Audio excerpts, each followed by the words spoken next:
দেখতে দেখতে ৩টে বোনের স্বাদ খেয়ে নিলাম। আর এটাই আই থিঙ্ক আমার এই বছরের শেষ স্বাদ খাওয়া। আর এই ভিডিওটা যদি আমি আপলোড না করতাম তাড়াতাড়ি, তাহলে বিশ্বাস করো আমার বোন আমাকে মেরেই ফেলতো। সো হাই এভরিওয়ান, আমি পল্লবী। আর আজকের ব্লগটা খুবই স্পেশাল, কারণ আজ আমার আদরের বোনের বেবি শাওয়ার।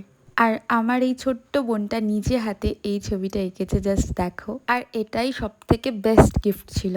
আর আমি সেদিন বোনকে নিয়ে এত বিজি ছিলাম যে নিজের তেমন কোনো ছবি বা ভিডিও আমি তুলতেই পারিনি। এমনি মামা বাড়ি গেলে তো আমার আদরের শেষ নেই, মামিরা আমাকে কোনো কাজই করতে দেয় না। বাট এই ডেকোরেশনের দায়িত্বটা আমার উপরই ছিল। আর আমি তো ভাবতেই পারছি না যে আমার এই ছোট্ট বোনটার কোলে আর কয়েক মাস পর আবার একটা ছোট্ট বেবি আসবে। লোকজন আসা শুরু হতেই পুরো বাড়িতে যেন উৎসবের আমেজ।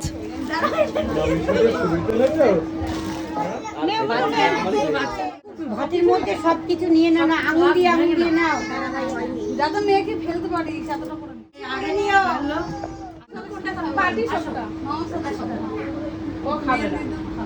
আর এই পুচকিটাকে দেখো, ও বেশ সুন্দর, কি কিউটলি প্লেট থেকে একটা চিপসের প্যাকেট তুলে ওর মাকে গিয়ে দিচ্ছে। আর ইনি হচ্ছেন আমার বোনের বর, আমার বোনের লাইফ পার্টনার। আর এই মানুষটার জন্যই আজ আমার বোনের মুখে এত হাসি। ফাইনালি অনেক ব্যস্ততার পর এখন বোন একটু সময় পেয়েছে খাওয়া দাওয়া করার।